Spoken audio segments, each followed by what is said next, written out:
నమస్కారం, welcome to burning issue. నేను VSR మూర్తి.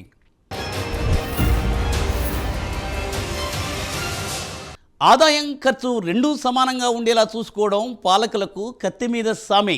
లేదంటే అప్పుల పాలు అవ్వాల్సిందే. ప్రభుత్వంలో ఎవరున్నా సరే ఈ రెండింటిని బ్యాలెన్స్ చేసుకోవడమే ప్రధాన లక్ష్యం. ఇంతకు లక్షల కోట్ల రూపాయల బడ్జెట్కు ఆదాయం అసలు ఎక్కడి నుండి వస్తుంది? అసలు స్టేట్ రెవెన్యూ ఎంత, ఖర్చెంత, హామీల అమలు కోసం కావలసిన నిధులు ఎన్ని, అసలు కేంద్రం నుండి రావాల్సింది ఎంత, అమరావతి నిర్మాణానికి, పోలవరానికి ఇంకా ఎంత కావాలి? కూటమి ప్రభుత్వం ఆంధ్రప్రదేశ్ను గట్టెక్కిస్తుందా? కూటమి తొలి పొద్దులో కేటాయింపులు ఎన్ని ఉండబోతున్నాయి?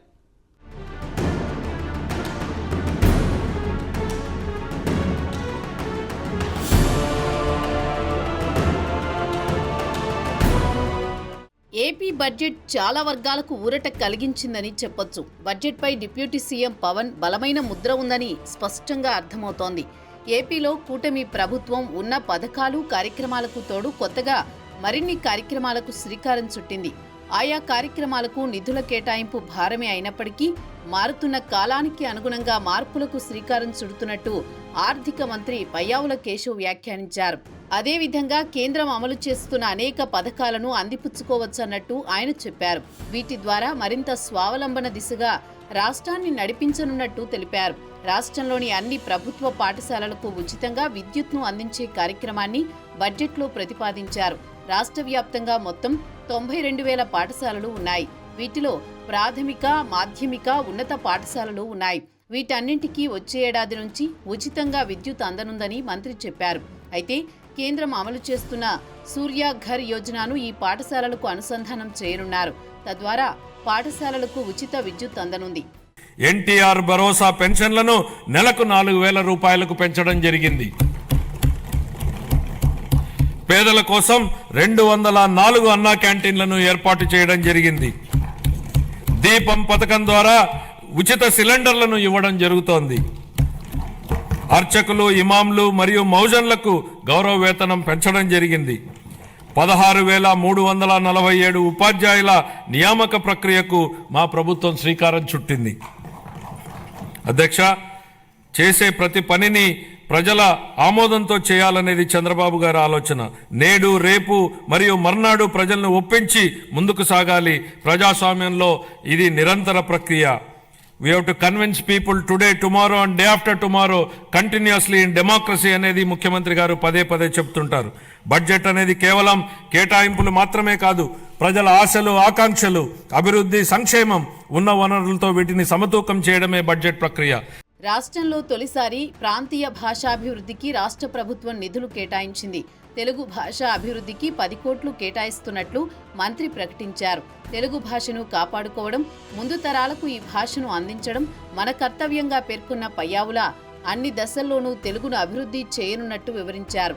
గత వైసీపీ ప్రభుత్వం తెలుగుకు పాత్ర వేసే పనులు చేపట్టిందని, తెలుగు మీడియంను రద్దు చేసి ఇంగ్లీష్ మీడియంను ప్రవేశపెట్టి విద్యా వ్యవస్థను నాశనం చేసిందని విమర్శించారు. అయితే తాము తెలుగుతో పాటు ఇంగ్లీష్కు కూడా సమాంతర ప్రాధాన్యమిస్తామని పయ్యావుల ప్రకటించారు. ఆంధ్రప్రదేశ్ రాష్ట్రానికి సంబంధించి 2025-26 వార్షిక బడ్జెట్కు ఏపీ కేబినెట్ ఆమోదం తెలిపింది. అసెంబ్లీలోని సీఎం కార్యాలయంలో రాష్ట్ర మంత్రివర్గ భేటీ జరగగా ఈ సందర్భంగా సీఎం చంద్రబాబు, డిప్యూటీ సీఎం పవన్కు ఆర్థిక మంత్రి పయ్యావుల కేశవ్ బడ్జెట్ పత్రాలు అందజేశారు. అనంతరం మంత్రివర్గం ఆమోదం తెలిపింది. ఈ క్రమంలో బడ్జెట్ను అసెంబ్లీలో ప్రవేశపెట్టారు పయ్యావుల కేశవ్. ఈ సందర్భంగా 3.22 లక్షల కోట్లతో ఆయన బడ్జెట్ను సభ ముందుకు తీసుకువచ్చారు. ఈ సందర్భంగా బడ్జెట్లో వ్యవసాయానికి 48,000 కోట్లు కేటాయించారు. ఇదే సమయంలో అన్నదాత సుఖీభవ కోసం 6,300 కోట్లు, పోలవరం ప్రాజెక్టు కోసం 6,705 కోట్లు కేటాయించారు. ఇదే సమయంలో 2025-26 విద్యా సంవత్సరం నుంచి అమలయ్యేలా తల్లికి వందనం కోసం 9,407 కోట్లు కేటాయించారు. అదేవిధంగా ఎస్సీ, బీసీ, ఎస్టీ సంక్షేమానికి భారీగానే కేటాయింపులు చేశారు.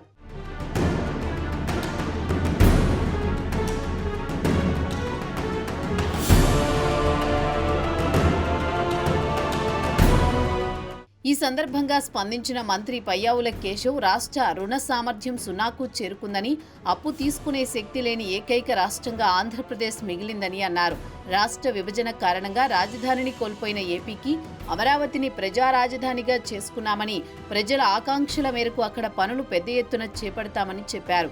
వైసీపీ హయాంలో అన్ని వ్యవస్థలు విధ్వంసమైపోయాయని అన్నారు. ముఖ్యంగా రూపాయి అప్పు కూడా పుట్టని పరిస్థితి ఏర్పడిందని, ఈ విషయాన్ని నీతి ఆయోగ్ కూడా స్పష్టం చేసిందన్నారు. ఒకవైపు అప్పటికే గుట్టలుగా పేరుకుపోయిన అప్పులు, మరోవైపు ఆర్థిక వ్యవస్థ అస్తవ్యస్తం. ఇలాంటి సమయంలో కూటమి అధికారంలోకి వచ్చిందన్నారు. అత్యంత విపత్కర పరిస్థితిలో ముఖ్యమంత్రిగా బాధ్యతలు చేపట్టిన చంద్రబాబు రాష్ట్రాన్ని ఎలా ముందుకు తీసుకువెళ్లాలనే అంశంపై అంతర్మథనం చెందారన్నారు. అయితే అమెరికా వేసిన అణుబాంబుల ధాటికి మసైపోయిన హిరోషిమా లేచి నిలబడినట్టుగా ఏపీని నిలబెట్టాలని, హిరోషిమాను స్ఫూర్తిగా తీసుకుని పనిచేసినట్టు మంత్రి వివరించారు. కేంద్రం ఇచ్చిన నిధులను కూడా వైసీపీ ప్రభుత్వం దారి మళ్లించిందన్నారు. పంచాయతీల అధికారాలను కేంద్రీకృతం చేసి పంచాయతీ సర్పంచులను బిచ్చగాళ్లుగా మార్చిందని దుయ్యబట్టారు. గత ప్రభుత్వం ప్రశాంతతను దూరం చేసి ప్రజలను భయం గుప్పిట్లోకి నెట్టిందన్న పయ్యావుల, తాము రాగానే శాంతి భద్రతలకు అధిక ప్రాధాన్యమిస్తూ పోలీసు వ్యవస్థను గాడిలో పెడుతున్నామన్నారు. ప్రజల ఆకాంక్షలను నెరవేర్చేందుకు బ్రాండ్ ఏపీ నినాదంతో పెట్టుబడులను తీసుకువచ్చే ప్రయత్నంలో సఫలమైనట్టు తెలిపారు.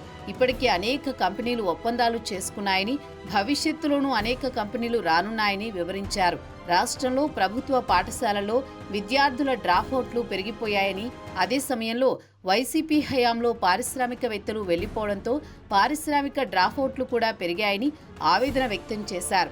ఇక ఇప్పుడు సభకు డ్రాపౌట్ ద్వారా వైసీపీ త్వరలోనే ప్రజా జీవితం నుంచి కూడా డ్రాపౌట్ అయ్యే రోజు త్వరలోనే ఉందని పయ్యావుల ఎద్దేవా చేశారు. గత ప్రభుత్వ ఉదాసీన వైఖరి మరియు అసంబద్ధ విధానాల వలన పరిశ్రమలు మూతపడడంతో ప్రజలు ఉద్యోగాలు కోల్పోయి అనేక కుటుంబాలు ఆర్థికంగా చితికిపోయాయి. రాష్ట్రం నుంచి అనేక పరిశ్రమలు తరిమివేయబడడంతో వ్యాపార వర్గాల్లో భయాందోళనలు నెలకొన్నాయి. స్కూళ్లలో డ్రాప్అవుట్స్ గురించి మనం వింటూ ఉంటాం అధ్యక్ష. కానీ గత ప్రభుత్వంలో స్కూళ్లలో విద్యార్థులు డ్రాప్అవుట్ సహజంగానే పెరిగాయి. ఇవే కాకుండా పరిశ్రమలు డ్రాప్అవుట్ అయ్యాయి. రాష్ట్రం నుంచి ఉద్యోగాలు డ్రాప్అవుట్ అయ్యాయి. పేదలకు ఉపాధి డ్రాప్అవుట్ అయింది. ఇన్ని రంగాలలో డ్రాప్అవుట్లు కావడానికి మూలకారమైన గత ప్రభుత్వ పాలకులు ఇప్పుడు ఓటమి భయంతో సభకు రాకుండా అసెంబ్లీ నుంచి కూడా డ్రాప్అవుట్ అయ్యారు. వాళ్ళు ప్రజా జీవితం నుంచి శాశ్వతంగా డ్రాప్ అయ్యే రోజులు అతి త్వరలోనే ఉన్నాయి అధ్యక్ష. నిజానికి కూటమి పార్టీలు ఇచ్చిన హామీలను ఒకసారి చూస్తే వాటన్నింటినీ అమలు చేయాలి అంటే చాలా డబ్బులు అవసరం అంటూ ఇప్పటికే వైసీపీ నేతలు కామెంట్స్ చేస్తున్న సంగతి తెలిసిందే. అయితే ఎన్నికల ముందు నుంచే చంద్రబాబు మాటలు నమ్మొద్దు అంటూ ఇచ్చిన హామీలను పక్కన పడేస్తారని, మేనిఫెస్టోను సైతం డిలీట్ చేస్తారని గతంలోనే వైసీపీ నేతలు విమర్శలు చేసిన సంగతి అందరికీ తెలిసిన విషయమే. అయితే వైసీపీ నోరు మూయించేలా, వైసీపీ చేస్తున్న విమర్శలను తిప్పికొట్టేలా మాటలతో కాదు చేతలతో బదులివ్వాలని కూటమి ప్రభుత్వం డిసైడ్ అయినట్టుగా తెలుస్తోంది.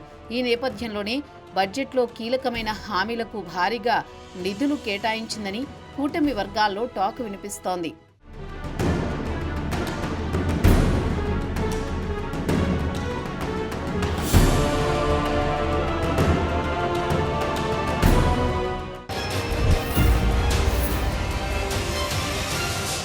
ఒకటి రెండు సంక్షేమ పథకాలు అమలు చేయాలంటేనే చాలా సొమ్ములు కావాలి. అలాంటిది కూటమి ఇచ్చిన హామీను అమలు చేయడం అంత తేలికైన పని కానే కాదు. వైసీపీ హయాంలో అభివృద్ధి లేక అందరూ అవస్థలు పడ్డారు. చంద్రబాబు, పవన్ కళ్యాణ్ వస్తే రాష్ట్రానికి మేలు జరుగుతుందని ప్రజలంతా గంపెడు ఆశలు పెట్టుకున్నారు. ఇప్పుడు వారి ఆశలను వమ్ము చేయకుండా రాష్ట్రాన్ని అభివృద్ధి పదంలో నడపాలన్న ఆలోచనతో అడుగులు వేస్తున్నారు చంద్రబాబు, పవన్. అయితే నిధుల సమస్యే ప్రధానంగా వెంటాడుతోంది. కేంద్రం నుండి మరిన్ని నిధులు తీసుకురాగలిగితే మాత్రం కష్టాల నుండి రాష్ట్రాన్ని బయటపడే అవకాశాలు కనిపిస్తున్నాయి.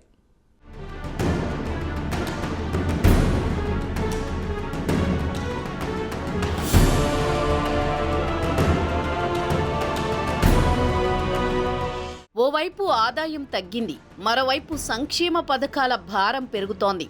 ఈ నేపథ్యంలో పూర్తిస్థాయి బడ్జెట్ను ప్రవేశపెట్టింది కూటమి సర్కార్. కూటమి ప్రభుత్వం వచ్చాక నూతన ఇసుక విధానాన్ని అమలు చేసింది. దీంతో ఆదాయం తగ్గింది. ఈ నేపథ్యంలో నిధుల సమీకరణపై చంద్రబాబు దృష్టి పెట్టారు. పోలవరం, అమరావతి వంటి కీలక ప్రాజెక్టులకు కేంద్రం సాయం చేస్తోంది. ఇది కొంతమేరకు ఊరటనిస్తోంది. అయితే రాష్ట్ర ఆర్థిక పరిస్థితి దృష్ట్యా ప్రత్యేక సాయం చేయాలని పవన్, చంద్రబాబు కేంద్రాన్ని కోరుతున్నారు. మరి కేంద్రం ఏ మేరకు సాయం చేస్తుందో చూడాలి.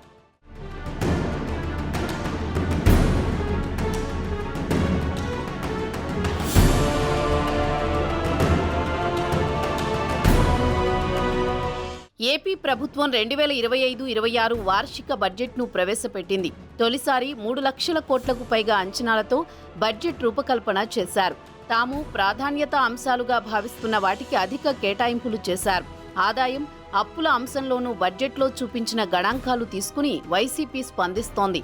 ఇదే సమయంలో సూపర్ 6 హామీల కోసం చేసిన కేటాయింపులపైన భిన్న అభిప్రాయాలు వ్యక్తమవుతున్నాయి. ఇక ఇప్పుడు ఈ బడ్జెట్ మాజీ సీఎం జగన్కు కొత్త అస్త్రంగా మారనుందా అన్నది ఆసక్తిగా మారింది. సంక్షేమ రంగానికి అధిక ప్రాధాన్యత ఇచ్చారు. విద్య, మానవ వనరుల పంచాయతీరాజ్ శాఖలకు పెద్ద మొత్తంలో నిధులు ప్రతిపాదించారు.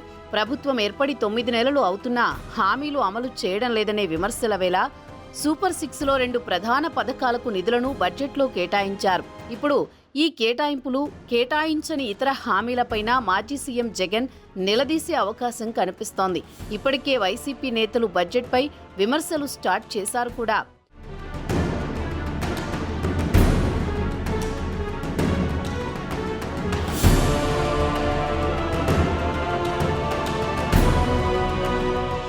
ఇప్పటికే వైసీపీ బడ్జెట్ కేటాయింపులపైన స్పందించింది. తల్లికి వందనం పథకం కోసం రాష్ట్రంలో ఉన్న 81 లక్షల మంది విద్యార్థులకు 15,000 చొప్పున తల్లుల ఖాతాల్లో జమ చేసేందుకు 12,000 కోట్లు కావాలని మాజీ మంత్రి బొత్స విశ్లేషించారు. ఇప్పుడు బడ్జెట్లో ఈ పథకం కోసం 9,400 కోట్లు కేటాయించారు. అదేవిధంగా అన్నదాత సుఖీభవ కోసం రాష్ట్రంలోని దాదాపు 55 లక్షల మంది రైతుల కోసం 12,000 కోట్లు కావాల్సి ఉండగా బడ్జెట్లో 6,300 కోట్లు కేటాయించడం పైన ప్రశ్నించారు. ఈ 2 పథకాలనే బడ్జెట్లో ప్రస్తావించినా వాటికి పూర్తి స్థాయిలో నిధులు ఇవ్వలేదని బొత్స విమర్శించారు. అయితే ఈ ప్రభుత్వం రావడానికి ఆ రోజు వారిచ్చిన వాగ్దానాలు ఏవైతున్నాయో కూటమి నేతలు సూపర్ 6 కానీ, సామాన్య ప్రధాని కానీ, రైతులకు కానీ వాటికి సంబంధించిన అంశాలని ఏదో అరకొరగ్గా 1-2 తప్ప ఏ ఒక్కడు కూడా లేదు. షూరిటీ అనడానికి బదులు ప్రభుత్వం మోసం చేసింది, వంచింది అన్నో న్యాయం. ఆ పదానికి ఈ పదాలే దానికి అర్థం వస్తాయి. ఎందుకంటే సూపర్ 6 అన్నారు, లేదు మహిళకు వచ్చి 18 సంవత్సరాలు నేను మహిళకి 15,000 రూపాయల లెక్కని ఇస్తామన్నారు. లేదు 50 సంవత్సరాలు నేను మహిళకి వచ్చి వాళ్ళకి వృత్తి ఇస్తానన్నారు. లేదు విద్యార్థులకు వచ్చి నిరుద్యోగ వృత్తి ఇస్తా అన్నారు. రైతుకు వచ్చి 20,000 రూపాయలు రైతుకి భరోసా ఇస్తా అన్నారు. ఇక సూపర్ 6 పథకాల్లో మహిళలకు ఉచిత బస్సు గురించి బడ్జెట్లో ప్రత్యేకంగా ప్రస్తావన లేదు. అదేవిధంగా మహిళలకు ప్రతి నెల 1,500 గురించి లేదు. ఉపాధి కల్పించే వరకు ప్రతి నిరుద్యోగికి 3,000 చొప్పున నిరుద్యోగ భృతి ఇస్తామని ఇచ్చిన హామీ గురించి బడ్జెట్లో పేర్కొనలేదు. ఇక ఉద్యోగులకు ఎలాంటి హామీ దక్కలేదు. ఇప్పటికే చంద్రబాబు మేనిఫెస్టో అమలు చేయరని, పథకాలు అమలు కావంటూ విమర్శిస్తున్న జగన్కు తాజా బడ్జెట్లో కేటాయింపులు ఇవ్వాల్సిన పథకాలపైన ప్రజల్లోకి వెళ్లి ప్రభుత్వాన్ని టార్గెట్ చేసే అవకాశం కనిపిస్తోందని రాజకీయ వర్గాల్లో చర్చ జరుగుతోంది. ఉగాది నుంచి జగన్ జిల్లాల పర్యటనలకు సిద్ధమవుతున్నారు. దీంతో ఇప్పుడు జగన్ రాజకీయంగా ఏ అంశాన్ని ఏ విధంగా మలుచుకుంటారనేది ఆసక్తికరంగా మారుతోంది. ప్రజలను మోసం చేశారు. ఇది పూర్తి స్థాయి ఇప్పుడు బడ్జెట్ ఇప్పుడు పెట్టారు కదా, ఏదైనా ప్రజలకి మంచి చేస్తారేమో అని చాలా ఆశగా ఆంధ్ర రాష్ట్ర ప్రజలందరూ ఎదురు చూడడం జరిగింది. కానీ ఇంత దారుణంగా మోసం చేయడం నిజంగా చాలా దురదృష్టకరం. ఈరోజు ఆంధ్రప్రదేశ్ రాష్ట్రంలో రైతులకు మోసం చేశారు, మహిళలకు మోసం చేశారు, నిరుద్యోగులకు మోసం చేశారు, ఉద్యోగులకు మోసం చేశారు. ముఖ్యంగా ఇది పేదల వ్యతిరేక బడ్జెట్ అనేది క్లియర్గా అర్థమైంది. అలాగే ఉత్తరాంధ్ర ప్రజలకు, రాయలసీమ ప్రజలు వీళ్ళందరూ ఎంతో వెనకబడిన ప్రాంతాలు, వీటికి కూడా తీవ్ర నిరాశకు గురి చేసి దారుణంగా మోసం చేసిన పరిస్థితి క్లియర్గా కనిపిస్తూ ఉంది. ఈరోజు మహిళలకైతే నెట్ట నిలువుగా అసలు ఎన్ని పథకాలు సూపర్ 6 అంటూ ఆ రోజు ప్రవేశపెడతామని ఎన్నికల టైంలో హామీ ఇచ్చి ఈరోజు ఏ ఒక్కటి ప్రవేశపెట్టని పరిస్థితి. అసలు వీళ్ళు ఎందుకు అధికారంలోకి వచ్చారు? గతంలో జగన్మోహన్ రెడ్డి గారు ఎంతో చక్కగా పరిపాలించేవారు, ఎన్నో పథకాలు ఇచ్చేవారు. వాటికంటే డబల్ ఇస్తాము, అంతకంటే ఎక్కువ మేలు చేస్తాము అని చెప్పి ప్రజలు నమ్మించి ఈరోజు అధికారంలోకి వచ్చారు. కానీ వీళ్ళు మేనిఫెస్టోలో పెట్టిన ఏ అంశాన్ని కూడా అమలు చేయని పరిస్థితి క్లియర్గా అర్థమవుతుంది. ఈరోజు మహాశక్తి పథకం గురించి అయితే అప్పుడు ఎన్నికల టైంలో ఎంతగా గొప్పలు చెప్పుకున్నారు. ఎందుకు మొన్న సమావేశాల్లో హోంమంత్రి గారు అయితే మహాశక్తికి నిధులు కేటాయించామని ఈనాడు పేపర్ చూసి కౌన్సిల్లో చెప్పేయడం జరిగింది. చూసేసరికి ఆ బడ్జెట్లో కేటాయించలేదు. ఈరోజు ప్రవేశపెట్టిన బడ్జెట్లో కూడా మహాశక్తి పథకానికి అంటే 19 సంవత్సరాల నుంచి 59 సంవత్సరాలు ఉన్న మహిళలకి నెలకి 1500 చొప్పున ఇస్తాననే ఆ పథకానికి రూపాయి కూడా కేటాయించిన పరిస్థితి ఈరోజు బడ్జెట్ అసెంబ్లీ కౌన్సిల్ సాక్షిగా ప్రజలందరికీ తెలిసిపోయింది. అలాగే తీసుకుంటే 20 లక్షల ఉద్యోగాలు ఇస్తాము లేదా 3000 రూపాయలు నిరుద్యోగ భృతి అన్నారు. దానికోసం కూడా ఒక్క రూపాయి కూడా కేటాయించకుండా నిరుద్యోగులు నెట్ట నిలువుగా మోసం చేసిన పరిస్థితి అందరూ చూసాం. ఇచ్చిన హామీలను అమలు చేయడమే కాకుండా ఇప్పుడు కూటమి ప్రభుత్వం ముందు అనేక సవాళ్లతో కూడిన బాధ్యతలు చాలానే ఉన్నాయి. గత వైసీపీ ప్రభుత్వం ఆర్థిక క్రమశిక్షణ లేకుండా అప్పుల ఊబిలో కూర్చేసిన రాష్ట్రాన్ని తిరిగి గాడిలో పెట్టడం ప్రస్తుత కూటమి ముందున్న అతిపెద్ద సవాల్. ఎన్నికల సమయంలో కూటమి ఇచ్చిన హామీలను ప్రజలపై కొత్త భారాలు వేయకుండా అవన్నీ నెరవేర్చాలంటే ఒకంత కష్టసాధ్యమే. ఒక పక్క బడుగు బలహీన వర్గాలకు సంక్షేమం అందిస్తూనే వారి కాళ్లపై వారు నిలబడేలా చేయడం, మరోవైపు ఆదాయాలు పెంచి సంపద సృష్టించి రాష్ట్రాన్ని ఆర్థికంగా నిలబెట్టడం కూటమి ముందున్న ప్రధాన లక్ష్యం. ఇప్పుడు ప్రతి వ్యవస్థను నిర్మించుకోవాలంటే రాష్ట్రానికి వచ్చే ఆదాయం సరిపోదు. కేంద్రం తప్పనిసరిగా సాయం చేయాల్సిందే.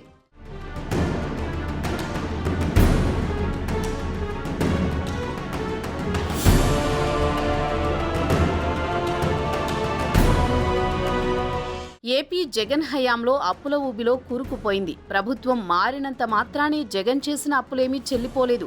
అవి అలాగే ఉన్నాయి. కట్టాల్సినవి అసలు వడ్డీలు కలిపి తడిసి మోపెడవుతున్నాయి. అందుబాటులో ఉన్న ప్రతి చోట అప్పు తెచ్చి సంక్షేమం రూపంలో పనిచేసింది నాటి జగన్ సర్కార్. ఈ విషయంలో అప్పటి విపక్ష నేతలు గగ్గోలు పెట్టినప్పటికీ జగన్ మాత్రం పట్టించుకోలేదు. ఉచిత పథకాలు, తాయిలాలు ఇచ్చేందుకు రాష్ట్రాన్ని అప్పుల సుడిగుండంలోకి నెట్టేశారు జగన్.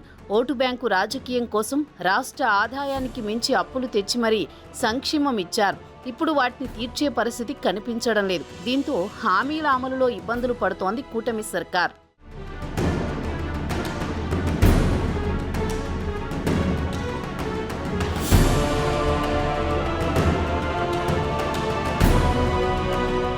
కూటమి ప్రభుత్వం వచ్చాక పథకాలు అమలు కావడం లేదనే విషయాన్ని ప్రజల్లోకి బలంగా తీసుకువెళ్లేందుకు వైసీపీ హయాంలో అమలు చేసిన పథకాలు గుర్తు చేస్తున్నారు జగన్. ప్రతి ఇంటికి వెళ్లిన టీడీపీ నేతలు ఎంతమంది పిల్లలు ఉంటే అందరికీ డబ్బులు వస్తాయని లెక్కలు వేసి మరీ చెప్పారని, ఇప్పుడు చేతులెత్తేశారని విమర్శలు చేస్తున్నారు. రైతులకు 20,000 ఇస్తామన్న చంద్రబాబు మోసం చేశారని అంటున్నారు. ఇలా అన్నింటినీ గుర్తు చేస్తూ ప్రజల్లోకి వెళ్లాలని వైసీపీ భావిస్తోంది. పథకాలపై ప్రజల్లో చర్చ మొదలయ్యేలా, తమ ప్రభుత్వానికి కూటమి ప్రభుత్వానికి తేడా తెలిసేలా త్వరలోనే జగన్ జిల్లాల యాత్రలకు సిద్ధమవుతున్నారు.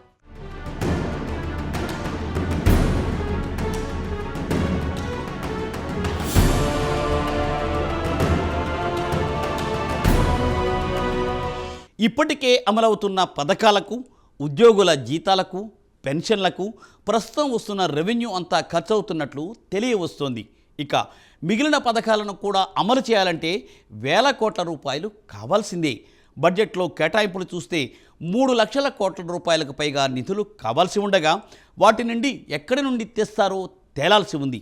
సంపద సృష్టిస్తామని ప్రభుత్వం చెబుతున్న ఈ తరుణంలో ఏ మేరకు ప్రజల ఆకాంక్షలను నెరవేరుస్తారు, నమ్మకంతో తమకు అధికారం కట్టబెట్టిన ప్రజల రుణం ఎలా తీర్చుకుంటారు అన్నది కాలమే తేల్చాలి. ఇక ఇది ఇవాల్టి బర్నింగ్ ఇష్యూ. మరో ఎపిసోడ్తో మళ్ళీ కలుద్దాం. నమస్తే.